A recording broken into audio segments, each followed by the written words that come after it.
Here are the stories we're covering this week in the Category 5.tv newsroom. Mark Zuckerberg says regulators and governments should play a more active role in controlling internet content.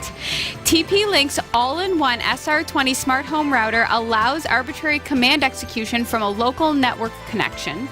Office Depot and Support.com have settled out of court and coughed up $35 million after they were accused of lying to people that their PCs were infected with malware in order to charge them cleanup fees. And effective immediately, Microsoft is ending all ebook sales in its Microsoft Store for Windows PCs. These stories are coming right up. Don't go anywhere. This is the Category 5.tv newsroom, covering the week's top tech stories with a slight Linux bias. Jeff Weston, Yeah, man. you're building a brand new, beautiful website, What? aren't you? No. Am I? Oh, you're a terrible actor. What? This is where acting comes into play. Oh, I didn't know we were acting. You're supposed to act. Okay, fair enough. All right. Yeah, I'm building a really cool website. Are you building a really cool website?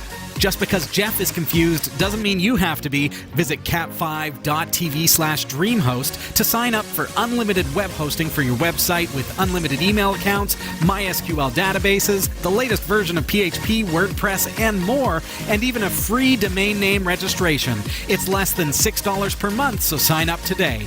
cat5.tv/dreamhost. I'm Sasha Rickman, and here are the top stories we're following this week. Mark Zuckerberg says regulators and governments should play a more active role in controlling internet content.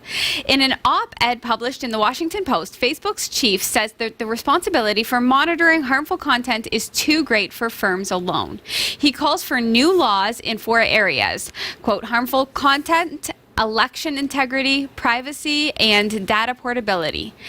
It comes 2 weeks after a gunman used the site to live stream his attack on a mosque in Christchurch, New Zealand. Mr. Zuckerberg writes, quote, lawmakers often tell me we have too much power over speech, and frankly, I agree, end quote. He describes a new set of rules he would like to see enforced on tech companies, and he says these new regulations should be the same for all websites so that it's easier to stop, quote, harmful content from spreading quickly across platforms. The open letter, which will also be published in some European newspapers, comes as the social network faces questions over its role in the Cambridge Analytica scandal around data misuse during the election campaigns. The site has also been criticized for failing to stop the spread of footage of the Christchurch killings in which 50 Muslims died as they prayed. Mr. Zuckerberg's letter did not specifically name these incidents. However, the site earlier announced that it was considering introducing restrictions on live streaming in the wake of the Christchurch attacks. On Thursday, it also said that it would ban white nationalism and separatism from the site. On Friday, it also started labeling political ads appearing on Facebook in EU countries, showing who the advertiser is, how much they paid, and who they've targeted. Mr. Zuckerberg says, quote, Facebook has a responsibility to help address these issues, and I'm looking forward to discussing them with lawmakers around the world, end quote. I don't envy them, for sure. Wow. So, yeah, I mean, it's a heavy topic. And I think... What's that mean, Jeff? I think that Mr. Zuckerberg has bitten off more than he can chew and now realizes it. I think he's bang on, though, in stating that this should not necessarily fall on the shoulders of the individual site creators. Right. And we know that Facebook has misstepped over content privacy and some of the decisions that they've made. We know that. But they're also a company. Right. They're not regulators. They're not there to, they're not, their goal wasn't to become content regulators. Right. But that's something that they have to do. There does need to be laws made in that regard. I don't envy them because, like, you create platforms, you create things thinking that they're going to be used for good. Yeah. Here, the topic aside, my problem the one that's really irking me with this story is I feel like this is nothing more than a PR passing of the buck.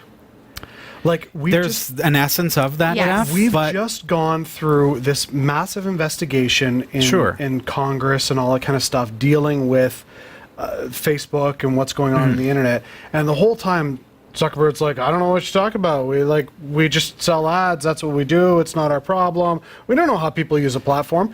And now he turns around and goes, government, you got to take control. Like it's a complete about face. And like, to me, it sounds like a PR thing because he's going to get lambasted again for not having a little bit, Jeff. But I do agree with the fact that, you know what? You screwed it up. Somebody else has to put the rules in place.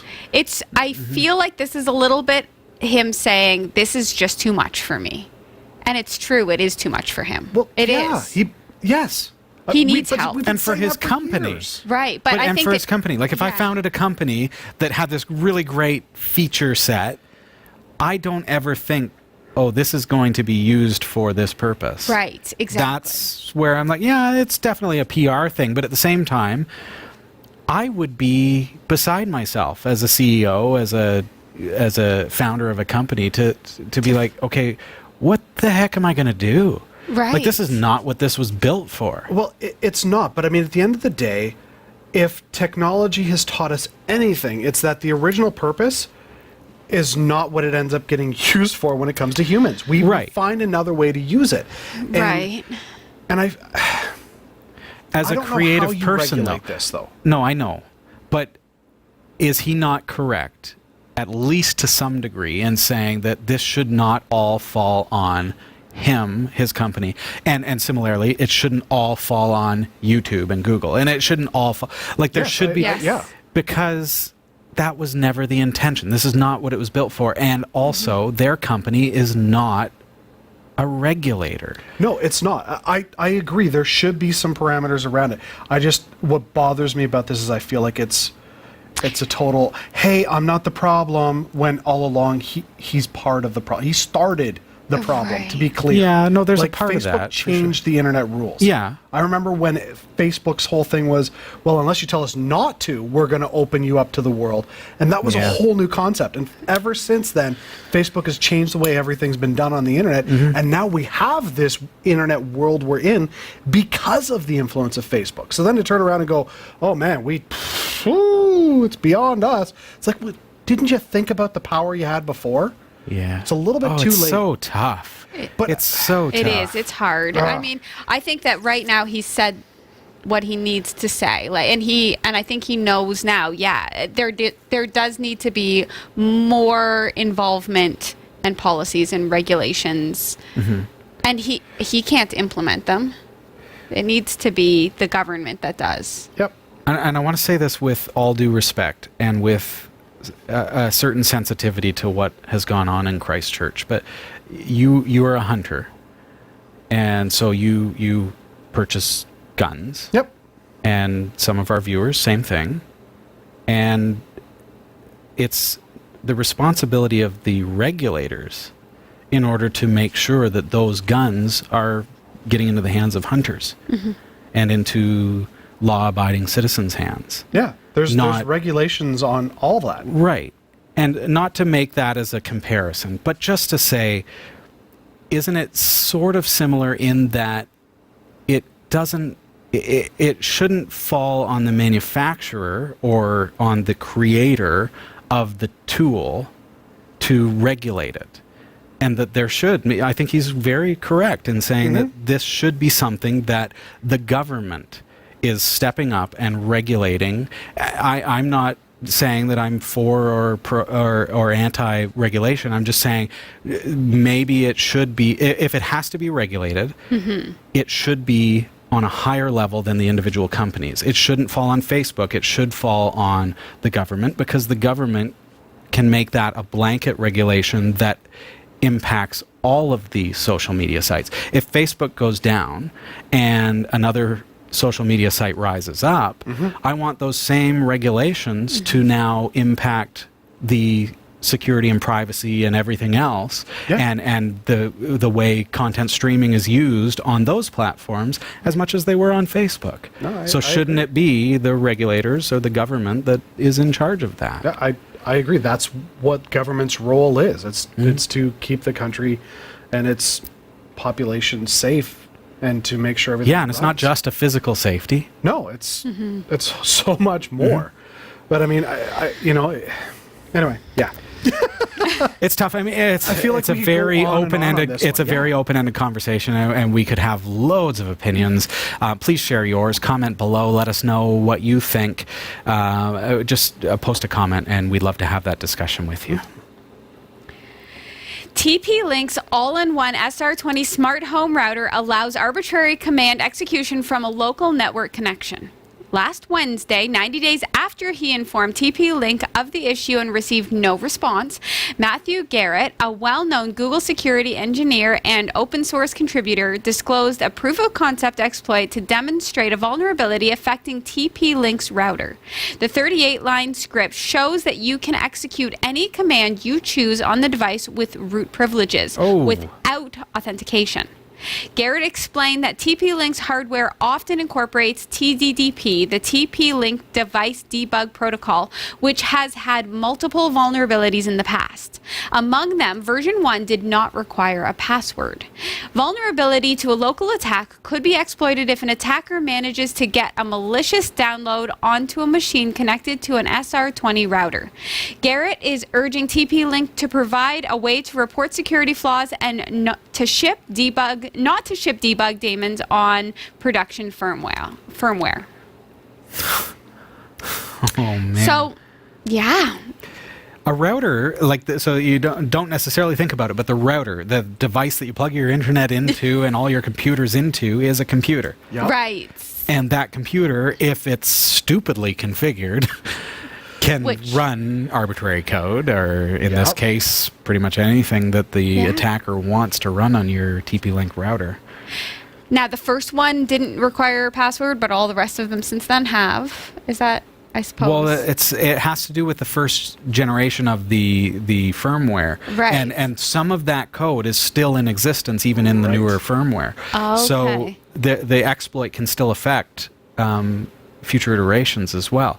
But the simple fact that hey, this was reported 90 days prior, and TP-Link has not done anything about it or even responded to the security researcher, it just kind of shows that this is a big problem, Right. and you're not really taking the necessary steps to resolve it. Yeah. Like if I had something like this come up, when I have something come up in my own in my workplace, Yeah. like it's dealt with the same day, Yeah. Not ignored for 90 days? not ignored for 90 days. Like this is something that is not a small thing. This is the root execution. So understand that's like the administrator rights to Right. your network. And this is the very device that connects all your computers together and connects them to the internet. And with that, they're So, allowed to run any code. TP-Link, like the router itself, is that like a router that would be used not only just in homes? Like, could it be used in offices and Sure, if they buy it like for their office. right? Yeah, Like, I mean it's a consumer device, but what's the SR20? Like if I do a quick search, let's see what the Because- SR20 looks like here, Sasha. 'cause it's- TP-Link. if somebody was Yeah, it's just a home router. okay, I mean, That's what it not looks like to me anyways. But I mean, how many small businesses have just a simple home router? I mean, that's quite common. Yeah. So we discussed how hard it would be if something crashed to bring it back up. So if you had your router, I'm confused as to like if somebody went on into your router, it could crash everything. It's not about crashing, it's that they can now infiltrate. yeah, Right. access everything. And ransomware is a very big threat these right. days. Okay, so I am right. I'm right on the right line where then you could lose not only the business now, like it was the aluminum factory, Yeah. right? The ransomware attack, Exactly. yeah. It's reminiscent of Hydro. that in my mind. Okay. I have these discussions often about cybersecurity and what makes us exploitable, and people think, oh well, nobody's interested in us, but now that this is publicly known information, it's just a simple script that goes out on the internet and looks for these routers. And as soon as it finds them, what does it do? It installs arbitrary code into that router. Now, understand, it has to get in through the LAN, so they have to compromise a computer to get into the router. But when they do, now they can run anything. That's right. So now, and this is what happens, they're not interested in you. Quite frankly, the small business that's using one of those routers as their as their business router, they're probably not interested in what you have, but they might be interested in your vendors. They might be interested in other companies. So all of a sudden, so they infiltrate your network. They get access to your email. They get access to the flow of traffic, and they say, okay, well, you're dealing with this vendor. Maybe it's an aluminum vendor. Right. Let's just put a scenario in there. So now we have your email. We have the capability of sending email from your email because we've infiltrated your router. We know who your vendor is, this aluminum company, and now we're going to send them our code, and we're going to disguise it as an invoice. That's right. Right. And as soon as it gets to that aluminum company, now the person who is not cybersecurity trained and knowledgeable about watching for phishing attacks and those kinds of threats sees that email and says, okay, here's an invoice from such and such company that, okay, I'm going to open that, and guess what? Now you can see the ripple effect of that. It's not necessarily you that is being attacked. It's that now you've got a device that is exploitable. So you're connected with. It could be you that's attacked, though, and if you're a small business, then it's going to put you out of business. Yep. Plain and simple. If your backups are not good, or if you can't stand to be offline for 30 days, then guess what? I mean, we had the discussion that Hydro is a huge company. Right. This aluminum manufacturer, they can recover easily. Yeah. They'll just absorb it and write it off. But a small company with 10 computers and 10 employees, it could put you out of business Very easily. So, keep those things in mind when we talk about these kinds of exploits. It's not something to take lightly, and we do mention them because you need to know about the exploits that are possible on your networks. Right. And if you're using one of those devices, the SR20 from TP-Link, I think it's probably best that you switch because they have not patched it yet. Nope. And it's not looking like they are. Well, the best predictor of future behavior is past behavior, and for 90 days they've said nothing. So I feel like that's it. And now it's a publicly known exploit. Yeah. So that's where the problem lies. Office Depot and Support.com have settled out of court and coughed up $35 million after they were accused of lying to people that their PCs were infected with malware in order to charge them cleanup fees.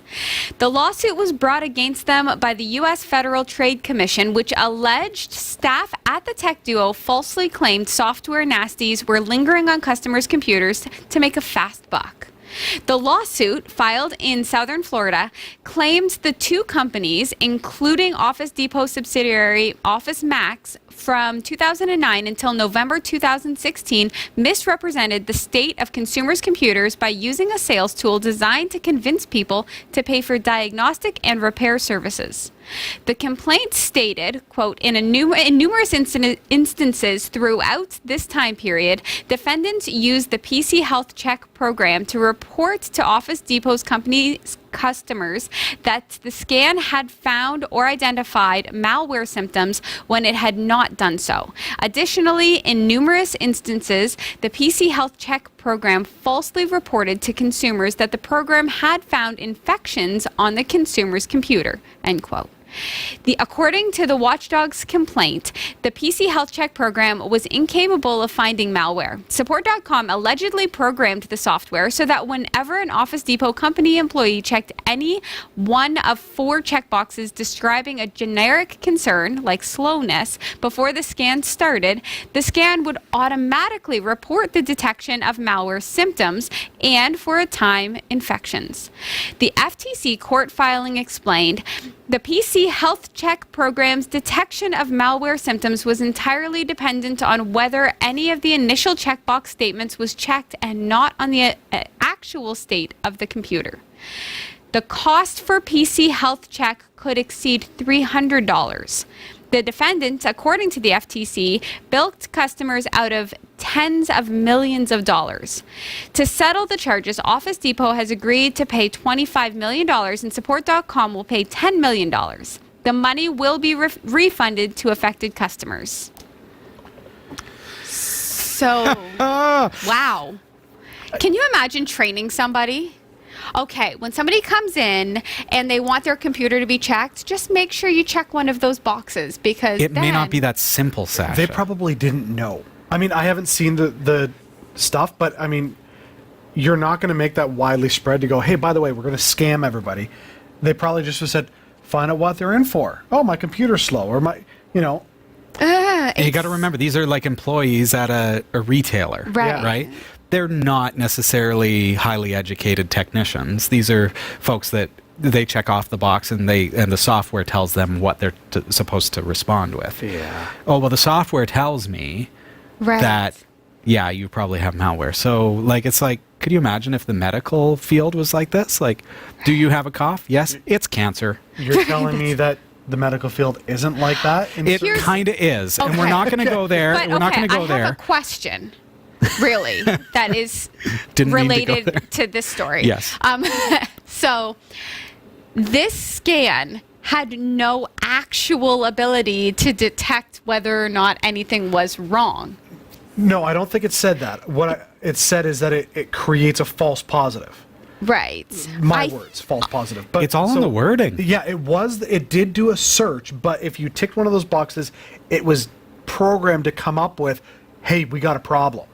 So that it forces you to do a check. I mean, it's like walking, kind of be like walking into a car mechanic and be like, I need to get an oil change. By the way, did you know your oil filter is bad and you haven't filled up your headlight fluid? Right. It's like, oh, please fill up my headlight fluid. Yeah, it's going to be a $35 charge. Right. It's the same deal. It's like you come in for a legit issue. It might be that your brakes are bad, but then they sell you headlight fluid. $300 doesn't fly easily under the radar, I think. Okay, so think but it about does. who are these people who are going into one of these stores to get their computer fixed? It's not the computer technicians. That's right. It's people who Right. don't. Right? It's people who don't know. And so you go in, and the person that you see as a technician, who's really a salesperson, is possibly on commission. I'll just put that out there, but it's quite possible be. that there are sales targets and there are benefits to making those targets. So have you noticed your computer's running a little slow? Now, think about this for a second. They just brought their computer into this shop. Why did they do that? Because there's something I wrong. packed it up. I brought it in. Oh, yeah, I've noticed that it's running a little bit slow. Everybody does. You're running Microsoft Windows. It's been Right. up for 6 Exactly. months. Hey, have you noticed that it's been having, it's taken its time doing its updates? Yup. Okay, well, you and I know that, hey, it's Windows 10. Expect such. But that user who's bringing it into these stores is, that's, Okay, well, the software says, here's what it says. It's a survey, right? It's a survey. Do you think this? Yeah, check the box. Is this? Yeah, check the box. And it's worded cleverly to make them say yeah. Right. Because then I can say, and it's all in the wording, clever wording. Yep. Yeah. These are malware-like symptoms. It's possible that malware could be causing these symptoms. Yeah, malware can cause your computer to be slow. Is this malware? No. But malware can make your updates take a long time. Yes. And So can just Windows 10. Yeah. exactly. But it's all in the clever wording. And so for that user, they just, okay, yeah, all right. So $300 is just like, let's get my computer fixed. I need it back. Right. And people will pay that as opposed to, I got to drop $1,200 for a new computer. Oh, my heart hurts for these people. I'm happy they're getting their money back. But how many people get taken like this? Yeah. It happens all the time. It's just unfortunate that in this case it was so blatant by a company that you would think you can trust. Yeah. But whatever. I wish we could help everybody. And I get phone calls from all over Canada and the United States saying, who can I get to fix this for me? And do you have a friend or a trusted relative that can help you with this? And so quite often it's not. No, I don't know anyone who's good with computers, so you've got to take it into someone to fix it. Do you know who can fix it for you? No, I don't. Well, take it back to guess where I where they're got it. going. Yeah. Yeah, going to the retailer that they bought it at. Well, I've got a friend. She regularly connects with me, going, "Okay, this is going on. How do I fix this?" And so I'll try and walk her through it. I have that friend. Well, but we live a couple hours away, and so I can't be like, "Well, this is what you do." So quite often she's like, "I'm going to go to I think Sure. it's the Geek Squad." Sure. Wherever. So any like, of these and guys. she just walks in and she's like, "Oh, they're so nice. They help me all the time." Good. Something like this, she would not think to. Yeah. You know, Question it in Yeah. any way. Yeah. So scammy. Yeah. So be careful out My there, poor folks. people. Yep. And I think as the technically savvy folks, maybe it's a bit of our responsibility to try to direct these people. It's just like when we are trying to teach folks how to recognize a phishing scam. We'll try to recognize the signs of this type of thing happening. And just because this one has been stopped and thwarted and they're paying the fees and they're stopping doing what they're doing, it doesn't mean that they're not out there. So when one of my friends was looking at buying a house, she's never bought a house before, so she called up somebody locally that she knew that has bought houses before and brought him with her to meet with the homeowner and to meet with the realtor, because she recognized that, I really need somebody who knows what they're talking about. So maybe your tech friend doesn't have the time to fix it for you, but maybe your tech friend could go with you to that shop and say, you know what, there's something shady about, and maybe you can be that friend. Maybe you can be that person who you don't have the time to fix it, but you could go with them to the technical place that's Right. going to fix it for them and say, you know what, I don't trust them. Maybe we need to try the next guy. Or maybe it's, you know what, everything that they said made sense. They absolutely that they checked all the boxes, and it is definitely malware. Right? So be that friend. I mean, we can be that friend. We don't have time to fix it, so be the friend who can at least go with them Exactly. and make sense of it. Or at least refer them back to this episode. Yeah. right. And then they'll be calling on you anyways, because they'll be like, he said, be that friend. Exactly. Effective immediately, Microsoft is ending all ebook sales in its Microsoft stores for Windows PCs. Previously purchased ebooks will be removed from users' libraries in early July. Even free ones will be deleted. The company will offer full refunds to any users for any books they've purchased or pre-ordered. The move is a part of a strategy to help streamline the focus of the Microsoft Store. It seems that the company no longer has an interest in trying to compete with Amazon, Apple Books, and Google Play Books. It's a bit hard to imagine why anyone would go with Microsoft over those options anyway. If you have purchased ebooks from Microsoft, you can continue accessing them through the Edge browser until everything vanishes in July. After that, customers can expect to automatically receive a refund. If your original payment method is no longer valid, or if you used a gift card, you'll receive a credit back to your Microsoft account for use at the online Microsoft Store. Microsoft will also offer an additional $25 credit to your Microsoft account if you annotated or marked any of the ebooks that you purchased from the Microsoft Store prior to April 2nd, 2019. I didn't even So- know that they sold ebooks. Well, they don't now. I don't think they did. But if they did. They're one ebook they sold if you bought it. Yeah. This is not working out. Come on. This is a bad move. It's a book on how to It's like Vista ebooks. all over again. Right. Yeah. So But that's exactly it. It's like it's another thing that Microsoft's gone, we're not so good at this. We're going to get out of it. we're out. Yeah. Not that which- Google has ever done that. Google Plus. Yeah. But it's a smart move. Microsoft didn't do a very good job selling books. All right, my perspective is completely different. My perspective is this, and we've had this discussion. Maybe you Do tell. I don't like that a company that I'm purchasing from can renege on the things that I've purchased. So, and I'm the guy who still buys physical copies of CDs, compact discs Right. for you young'uns. He does. And then I rip them to MP3s, and then I have my digital copy, and I can do whatever I want with it. Right. I don't buy iTunes downloads. I don't buy MP3 downloads or any of those kinds of things. Or I buy physical media. I'm old school a little bit. I know. I buy DVDs and I rip them to my Plex server. I don't buy videos that are streaming through, like I'll rent videos. Right. Because like if I was to go to a rental store, I know I only have it for 24 hours anyways. But if I expect to keep it, I would never buy a digital video from someone like who is it that we get our rentals from? The movie theater, Galaxy. Oh, Block. No. No, not Blockbuster. They're gone. Cineplex store. Oh, yeah, they you sell can the rent digi- stuff, so I yeah. rent my videos through them, Yes. but I would never buy one.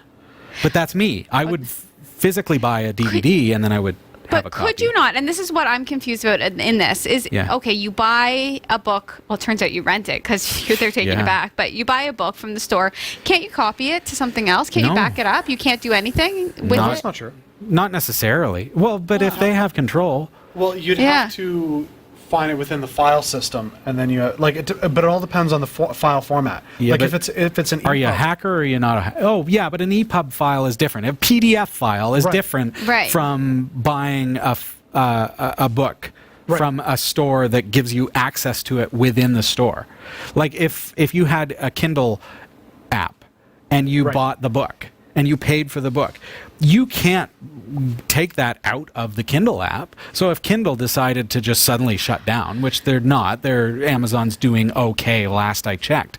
Right. But if they did shut it down, I would just lose that book. It would not be what accessible the anymore. fine print I want the says. physical book. Right? The fine print says they still own. They can. That, and so they you've get just around been it because they'll renting just it the whole refund it to you. time for like $25.99 or what whatever I your wanna ebook know, costs though, you. is what happens then to the money that was paid to the publisher. So if they're taking all the money back, are they then going to turn around and go to the publisher and be like, yeah, all we did was rent? Yeah, we want that money back.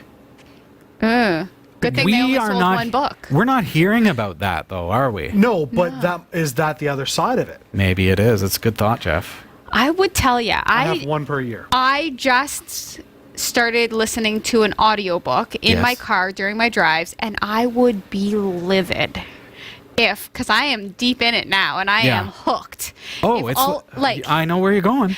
If they took that from me, I would be really upset. Netflix removed Backyardigans. What? I'm just saying. My kids was into Backyardigans when Netflix pulled it from the lineup. Yeah. And so it's the same kind of thing, right? Nothing stays on Netflix forever. I know. Period. But, so why, you know what you're getting. Netflix is different though because you're paying a fee. You're not buying the program. Right. You're if I renting buy what a they book, provide. Yeah. But I think you've got a really kind of an interesting thought where what happens to the publisher? My wife is an author and she publishes through KDP, Kindle Direct. So you can buy her books on Kindle. Well, what if they suddenly said, no, we're not going to do that anymore? And they can't take the money back from the authors. No, they can't. No. So Could they? No.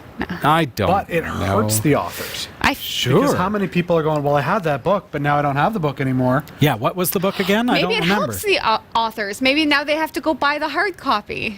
Maybe they're halfway through the book and they're like, oh, I need to finish this. I need to order it from Amazon. Well, but at the same time, it's like we're talking about Microsoft Store. I don't think it's that big of a player in the market. No, I feel like they can True. afford to pay everybody back their money. And So how many of you bought a Bitcoin? A single Bitcoin last week?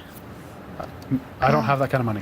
had I bought a Bitcoin, what would have happened to me? Let's this look at week? what CoinGecko says about the crypto market and how it looked as of 1800 hours on August 3rd, 2019. If you bought a Bitcoin last week, so 1 week ago from when we broadcast this show, Would I be laughing? you would have an extra $1,214.01 US in your bank account from one Bitcoin. It is up to $5,233.02 US. It's a pretty big gain. Kind of nice. That would be a good week. All those people who have thousands of Bitcoin, That's right. You got me wrong. Yeah.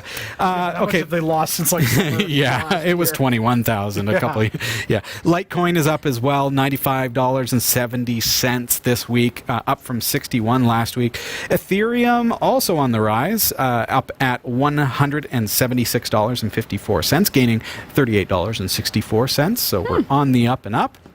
Monero also gaining at $71.27 per Monero. Now, Jeff, are you ready for Stellite? I am. It's the only one that lost at 0.04 ten-thousandths of a cent drop. It's down at 1.56 ten-thousandths of a cent. And Turtlecoin is, in fact, gaining and is up higher than Stellite this week at 1.7 ten-thousandths of a cent. You go, little guy. It's just a little Slow itty and bitty steady. thing. But you can have billions of turtle coin. It's all relative, right? I feel like we now need a hair coin. Hair coin? No, Yeah, I would 'cause do we got, very poorly We got with the this. turtle and the hair. Huh. And so, Oh, that kind of hair. so then the hair goes Okay. really It's fast. like, where are but you then going with crashes. this, Jeff? Jeff is like, I would have hair. Do remember, if you decide to invest in the cryptocurrency market, that it is always volatile and never closes. Big thanks to Roy W. Nash and our community of viewers for submitting stories to us this week. Thanks for watching the Category5.tv newsroom. Don't forget to like and subscribe for all your tech news with a slight Linux bias. And for more free content, be sure to check out our website. From the Category5.tv newsroom, I'm Sasha Rickman. And I'm Robbie Ferguson. And I'm Jeff Weston.